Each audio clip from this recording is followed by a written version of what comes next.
everyone, and welcome to another very special edition of Dan Ross Recalling. Nice. The show that was Colin's show that was stolen by Ross, that I have now stolen. I've taken the chair. It's actually getting really expensive to keep getting Ubers to move Colin's chair around London so we can record these. And to take his face off constantly, like, you know. I want to take his face off. I want to take his face off. It's because legally you have to pay Nicolas Cage to bring the face to you. It's like he's the only courier who will deal in that. We are doing another Danger Recall now, and we're changing the hosts up again, and I am joined by some wonderful hosts that you may have heard. I'm joined first of all by the man, the myth, the legend, Ross Harmston. Hello. And I'm joined by the legend, myth, the man, Colin Hubbard. Hello. How are you doing, Cole? Yeah, good. Thank you so much for asking. Yeah, I'm all right. That's great. How about you, Ross? What's going down in Rosstown? Nothing really. Like, we did some records today. We did. So that's been fun. And I hosted a Danger Recall. Ooh. And, you know, and Colin gave me an A-. So, you know, it was all right. It wasn't A+, I don't think. It was just A-. What did you get the minus for there, Colin? What did you mark him down on? He'll find out. I did get a gold star, though. He did give me a gold star for, you know, being nice and keeping us relatively on time. You know? He is. Yeah. If there's one thing you can say about Ross, it's that he's nice and relatively on time. We are here today to talk about episode 62 of the Danger Club podcast, Dial M for Murdered. I mean, that title alone, Dan. If you wanted to rub any salt in the wound, now is the time to do it, isn't it? It's a great title, to be fair. Yeah, it is really it's such a spoiler for like the previous episode if you're binging them, but I was just like, I've got to do it. It's too good. It's sitting right there.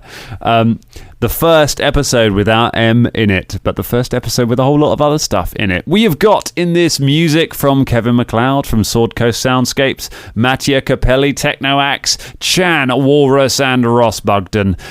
Fantastic music there. Some Chan Walrus has got some really good stuff on the channel. Chan Walrus is great. Yeah, love all of those things. So we get into a very somber start to the episode because this had just happened. It was the same recording session. So we finished one episode. We'd had a bit of a break, a bit of a what do we do now? We didn't have much of a break, did we? No, we had like 10 minutes or something. Sorry, Dan. Let me tell you. Just 10 minutes to sort of figure out what the hell do we do now, and how do we go. How do we go from here? So we start by having a little chat about how everyone is feeling, and everyone's sort of emotional state. Like, how are you? Can you remember, like Ross? Can you remember how you felt at the time with that, having had that just happen to one of the characters? It's a bit weird because obviously I came in with MZ. Like, me and him were like buddies before, so it was a bit sad. I was like. But then also, I'm like, it is just a game, and it didn't happen to my character, but, you know, and Colin's still here next to me, so part of me was like, it'd be interesting to see what we can do with it going forward. So, it was a mixture of emotions, I think. And you're kind of... Cole, because we've kind of like, if we'd had a gap, if it had been the end of the session when this had happened, then obviously we'd have had a whole back and forth of been like, okay, what are we doing? Is he coming back? Are we bringing a new character? And you have a lot of time to plan. But instead we kind of go straight back into it. So where's your head at the start of this record? Are you excited about new possibilities? Are you still kind of processing it? I'm kind of still processing it, I think. I'm just like, I'm sounding really Australian. I'm kind of still processing it. I'm definitely processing it. I didn't really know what to do. I've been kind of almost not forced smiling, but just kind of enjoying, embellishing, trying to accept that moment for me at the beginning of this episode. And I mean, you can fill us in, Dan, of what happened in that 10 minutes if you want to. Well, I will when we get through to a character. I think I think we're starting to have fun with it a little bit more at the start of this one. We're starting to be like, you know what, it happened. Let's have a joke about it. And we kind of, because I remembered in episode 61, there's a whole section that gets cut right after M's dead when you're trying to wrap him up, where you're trying to find something and all you can find is this piss-stained tarpaulin that really stinks. And let's say what happened, Dan. Like you said, oh, there's a piss-stained no, that's just what I'm saying. It's like, you're like, what is there around? It's like there's this pissy tarp. It smells of urine. You got to wrap him up in it. It's kind of gross. You sure you want to take him with you? We all talked about it afterwards, didn't we? And we were like, actually, that doesn't fit. It was one of these things that was really funny in the time, and then when you look at the whole thing back, you're like, actually, in the moment that doesn't work, because to have the comedy later on, you've got to have seriousness there. You can't just immediately undercut the importance of what's happened. The piss stained tarp sadly went on the cutting room floor, but that's fine, because so many much worse things happened to Em in this episode. So I love the sad music here. It's another great audio episode. There's some great audio in this. And the weather is turned, and this is what I love about low-level play and role-playing games. It's this trudging through, carrying your dead buddy, trudging through the rain, and you've got to walk for days on end to get somewhere. And the idea that you might find a horse is a big thing, because you can't just teleport somewhere. It's just dirty and gritty and real. And I really love that in sort of low-level play. What do you think? I was just going to ask Colin quickly. Were you thinking about bringing Em back? Like, because obviously it's always going to be the thing, like I said in the last episode, like where you have to talk to the dead person and ask them if they want to be brought back. Were you then thinking about, do I want Em back? Do I not? Like, I didn't really know what to do. I think in that 10 minutes, like me and Dad had a chat for about 5, and the other 5 minutes was like, what are we going to do? What are you going to do? What's going on? I mean, and then I remember you saying, Ross, you were like, oh, there's always a quest. There's always some sort of quest that you can do. So I remember that.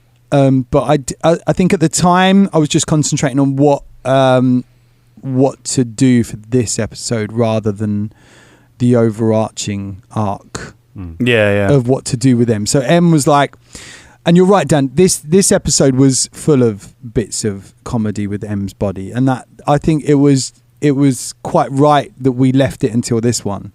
And it made it a lot funnier, actually. Those things that happen with him are really good. But yeah, so I don't know. I wasn't really thinking about what to do with them, actually, at this point. Fair. So a string of very respectful things happen. You somberly loot Em. You take all of his stuff, and it starts with just like, well, take some rations. Well, actually, I could do with some arrows, and he's just got so many arrows. He's got about 700 arrows on him or something stupid.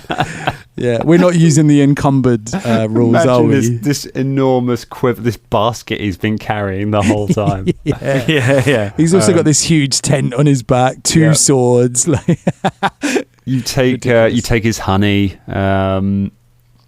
You discuss whether Philippe will eat Em. There's a bit back and forth over that's never fully resolved as to whether Philippe wants to eat Em. Then you all discuss eating Em. Whether just have a little bit of a nibble on the road. I always think that's so funny, because we mentioned in the thing, like the priest says, oh, where's the leg gone? And you're like, don't worry about that.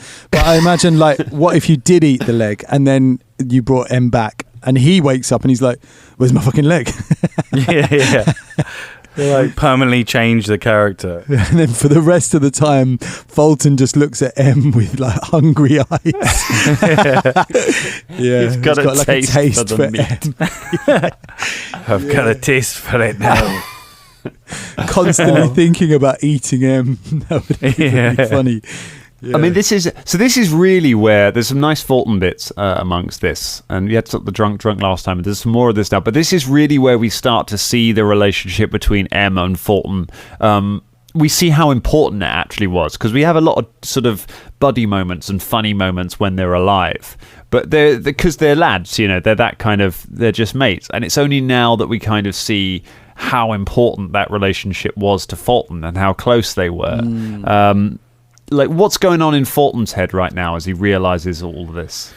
I think he has a lot of guilt from because Fulton literally hid behind MZ and feels guilty that he didn't protect him himself. He wasn't brave enough at that point to stand in front of his friend, even if he was low on hit points, because MZ was, and he hid behind MZ.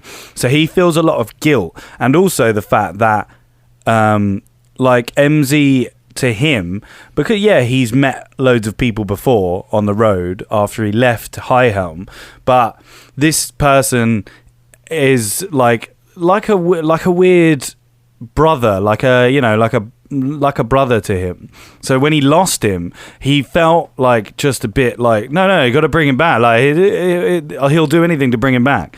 So I think that's what was going on in Fulton's head. But then he's also trying to, use humor to just try and forget about it. I think that's what's going on in his head. So, yeah. It's really lovely stuff. So you decide you want to build a stretcher for M to be able to carry him gently along in the rain. Then Fulton decides he wants to build some wheels to make the stretcher into a cart. And then Shania decides to get Philippe to pull the cart. And then the wheels fall off, the cart upturns, and Philippe drags M face down through the mud for a while. Yeah.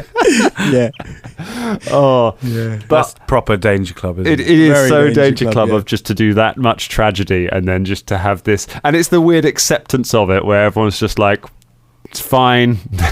Yes. Yeah. Just drag him along.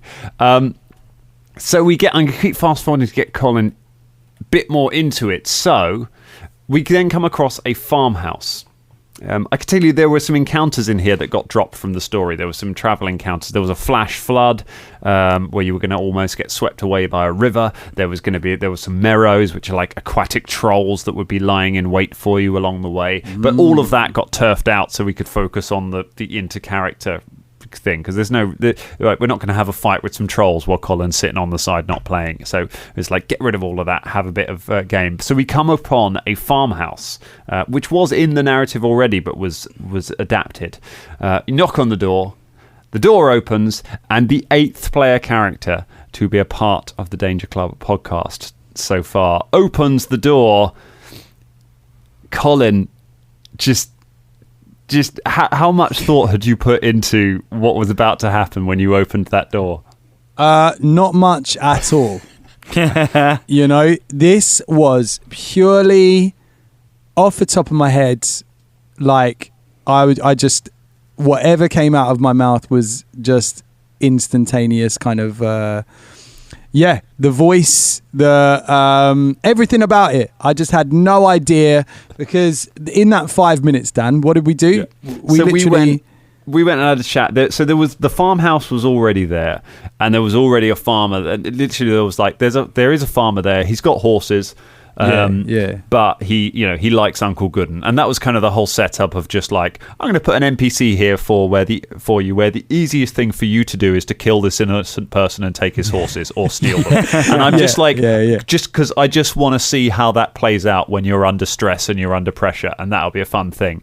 And then because you've settled on this idea that maybe you want to resurrect M rather than having a new permanent character come in straight away, I know that is going to take a while to play out, and actually I kind of know that you can't bring M back because the magic is so hard to do. So I'm this is going to take several episodes to play out, so we need to have Colin back in. So I'm just Colin, do you want to play this guy? He likes Uncle Gooden, he's got some horses, the rest is up to you. I just went, okay, and then you said, look, I'll screenshot this the human attributes that he had. Yeah. And he was just a normal Joe sort of thing. And you send that through, and I was like, right, and I got that, and I had a look at the stats, and then before I know it, I'm pressing record. I've set up a new track for everyone, and we've literally had this 5-minute conversation. I'm like, yeah, okay, all right, yeah, fine. Yeah, let's do that. Fine. And then sat down, press record, And then before I know it, I'm going, hello there. And the voice just came out. And I was like, right, okay. And then the easiest name that popped into my head was Ed Johnson. And then before I know it, I'm improvising like all this other stuff that he looks like the Colonel. And yeah, it just literally came out of nowhere. And it was brilliant. I loved it. Yeah. It was so much fun to do. It gave me, because M was quite serious and quite secretive and all of that sort of stuff, and you didn't really hear stuff about M's backstory. I thought this guy is just going to be so open and so like, yeah, he's just going to say anything. And so he did. There you have it, Dangerlings. It was complete improvisation. Amazing. Yeah, that's impressive. I've got a little deep dive here on some of M's backstory. KFC was founded by a man called Harlan Sanders, aka Colonel Sanders, at a petrol station outside North Corbin, Kentucky, in 1930. He impressed locals so much he was made an honorary colonel by the governor of Kentucky. So Colonel Sanders was a colonel. Amazing. We're not saying that M is Colonel Sanders. I just typed not Ed Johnson. I just typed Ed Johnson into Google and got all of these interesting Colonel Sanders facts here. Maybe we'll come back to some of those. Amazing. Yeah. So we have a nice chat. We big up Satan. Yep. We find out that he's an uncle. Like, we find all of these pictures of Uncle Gooden, and I love this image of everyone being like that, because he says, Colin, you say like Godden has blessed us today, but it definitely gets missed. Everyone just thinks, oh, he said God, and I think everyone just kind of rolls over it. And then you step inside, and I just got this image of you coming out of the rain and drying off, and just looking up, and there's just pictures everywhere on the wall of it. Yeah. Like, Ross, what's your thinking as you step into the room and it's like that? It's just like really awkward, isn't it? Because you're just like, oh God. You're like in a super fans, like, and me as Fulton, he's not very good at lying, so it was quite funny to play that, just going, oh, I can't say anything, which was funny. Yeah. I remember we did a massive hike from Brighton to Eastbourne once, a bunch of us, and then we stayed in we just booked a B&B, and it was this lovely old lady's house, and we all kind of went in. She was super kind and super lovely, and and while we're there, we just like look around, and there's just loads and loads of pictures of like British imperial generals and like people from figures from the British Empire all over one wall, and we're like, oh, we don't want to get talking politics here. Yeah, right. So awkward. Yeah. Ed invites you in. We get our first Yanderhof. Yep. Oh, yeah. My phone still auto-capitalizes Yanderhof. To like all capitals. Anytime I tried to type it just capitalized. That was great. Again, just off the cuff, like I just went Yanderhof, and then it happened again, and I was like, all right, great. That's a thing now. That's his thing. Yeah, it's so lovely. And then you all give him terrible fake names. So we have I know we have Bolton. Can you believe it? Can you believe it? Can you believe it? And there's like Belder and Sheila, I think. Sheila Rain. I think they even keep the rain. Yeah, it's crazy. But I like how I'd forgotten how long you keep this up for. Like it's until you get to Yanderhof, pretty much. Like you go through several episodes with Ed where you're all lying to him about who you are. And he's nothing but nice to you. I love the tension of that. We find out a little bit of stuff. So, Colin, around this point, you sound like you are having the absolute time of your life on this. Is it kind of a release to come back now with a character that has like no prep and no real stakes because you don't know how long you're playing them for? Like, what's it feel like to suddenly be given a character you can just play with? Yeah, it's so much fun. Like, as I say, I just words came tumbling out my mouth, and it was quite nerve-wracking in a way, because you didn't really know where it was going, but in a sense that's beautiful when you've got that gift, because you're just like, there's been no structure to it. There's no path builder. There's no going through the rules. You haven't really given me much information as well, Dan, which is again a gift, because it means that whatever I say, really, we just have to accept. And so you're just kind of like, whatever you say, it's just like bam, bam, bam. And like, everyone's just like, all right, fuck it. That's it. It was a proper yes and, wasn't it? A yes and episode. It really was. Yeah, it was so fun. So many details. It's a bit like, it reminded me of when when Big Mike, when April Hughes starts talking about the book. It was very similar, because like all of a sudden you've said something and then you need to go with it. And it just, like with the doors, I was like, oh, there's 17 That's rooms. my favourite bit, You got to take the upstairs, dig it down to the corridor, and then you left down on the left. Yeah, it was so good. It's mental. Like, so crazy. Just going, you got to go upstairs, go down the stairs, through the tunnel, then you go around the thing, and then through the door, and then you head out back, and then you go across the garden, and then it's ridiculous. It's like my dad was after he retired, like just constantly remodeling the house because he's got nothing else to do. Yeah.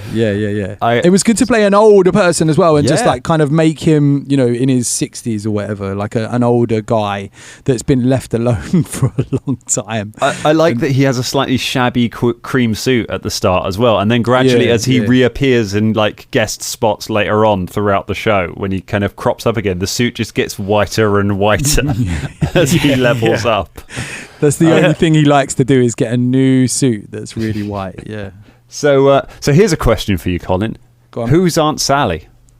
Aunt Sally. Yeah. Well, again, this is just something I said, but in my mind, I've fit the kind of details together. I guess that Aunt Sally owns this plantation, and it is his auntie. Yeah, and maybe Ed kind of moved in with her because he got in trouble. He got in a fight in Bel Air, and no, that was M's story, not Ed's story. So he lived with his aunt for a long time, and in his 30s or 40s, and then she left 22 years ago, and something's obviously happened to Aunt Sally, but he refuses to believe. He's a believer of Uncle Gooden, and everything is good, and these people will be looked after in some way. And so she's coming back at some point, and he's just dedicated to keeping this place working and keeping the horses, tending to the horses and the rabbits, and making sure that this farm is. And he doesn't get many visitors, and Aunt Sally is coming back at some point. His beloved Aunt Sally. I like seeing that side of Ed as just somebody who's kind of follows the wrong person, but like that's just his reality. It's not like he hasn't been duped. He's not part of a cult. He's just like that's all he knows. His Uncle Gooden is a great guy, and he's not a bad person as well. Like so he's a genuinely good person. He just believes in this thing. So Shania successfully finds her way to the toilet, which is more of a mission than you'd think because of the crazy house. Fulton, meanwhile, walks out mid-conversation. And as I usually do. Goes to the...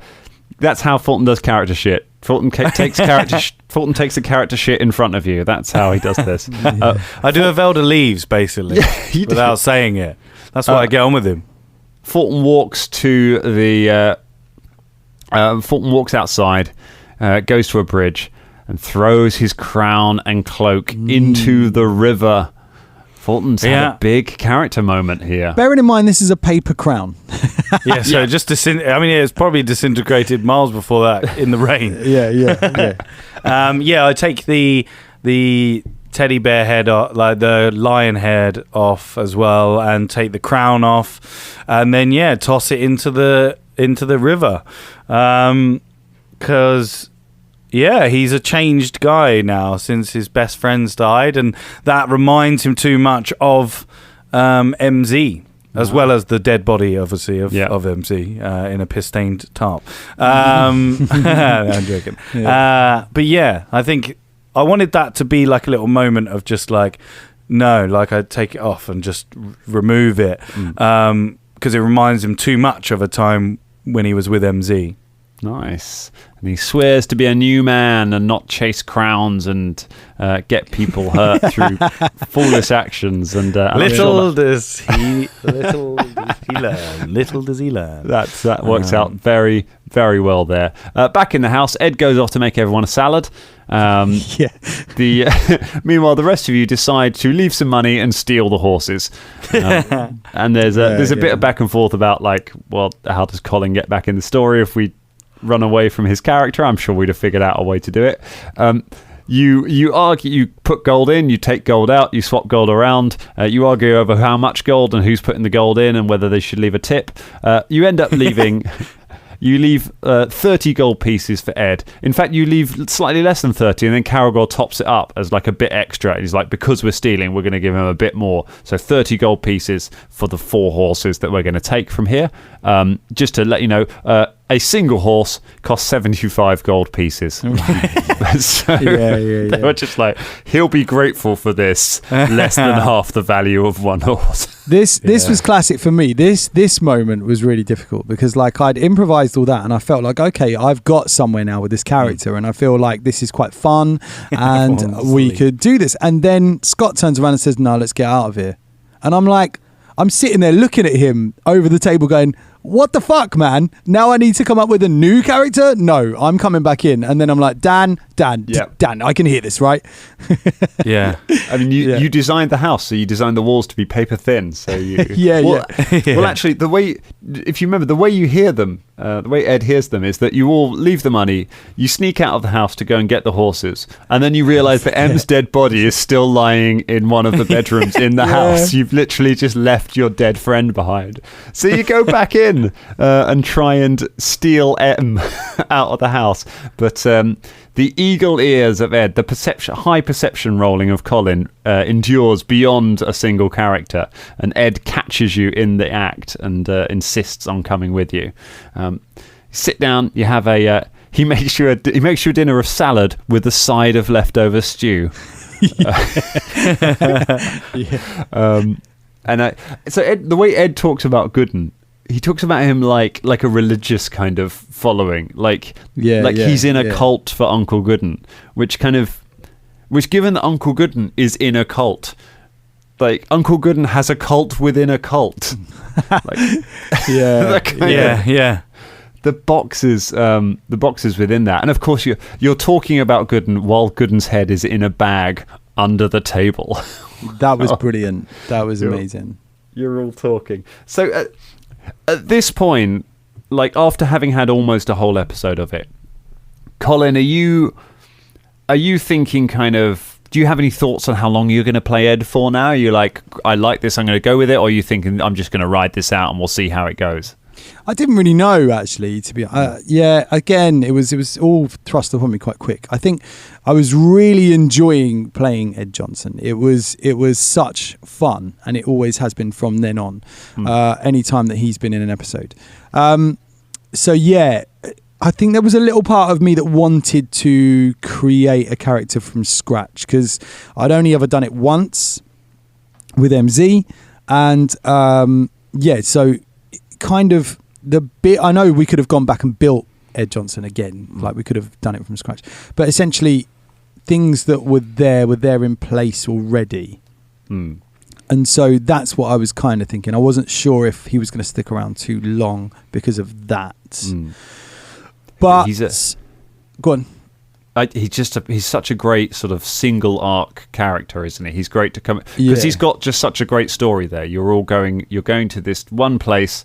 When you get to this place, the MZ story will resolve itself one way or another, and either M will come back or he won't, and we'll move on to someone else permanently. So he's literally booked in for the time we need him to be booked in for, and there's that hook there that everyone is lying to him, and he's lovely. It's just great. I loved making him so stubborn. Like it was good because you've got Caragor saying, "Look, we're going to take your horses, and look, we don't want to hurt you." And he was like, "You're not taking my horses. I'll come with you, and I'll bring my horses home, but you are not doing that." And that was really fun. It just made him really kind of rounded and sort of having Uncle Gooden as like that religious figure that he looked upon, and those two things I think made Ed a real character.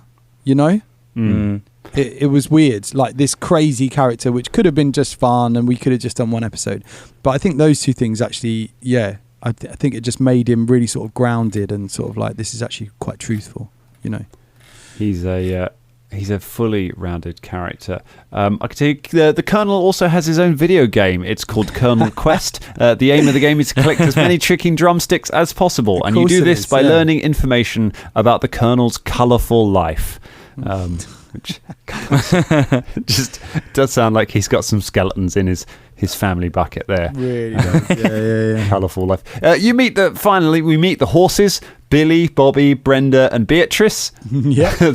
And Ed. Nice. Ed had not previously realised that they all began with B. Yeah. You saddle up and you ride off it together with a party of 5 again, with Ed's body with you and with your new horses, and you ride off. Colin, where is it you ride to again? Yanderhof. Beautiful, and off they ride, and that is the end of the episode. How did we feel about how do we enjoy this episode? Ross, how did you enjoy this one after the stress of the previous one? Yeah, it was a good one. It was a good one to sort of the, season end. There was a season end, and there's like a little Easter egg of the new season coming out. And it was good to like do some sad stuff, some character shit, and then also do some funny stuff as well. Yeah. With the Ed Johnson and he was such a larger than life character that like made that episode very funny. Yeah, which was good. How about you, Colin? You enjoy leaping back in?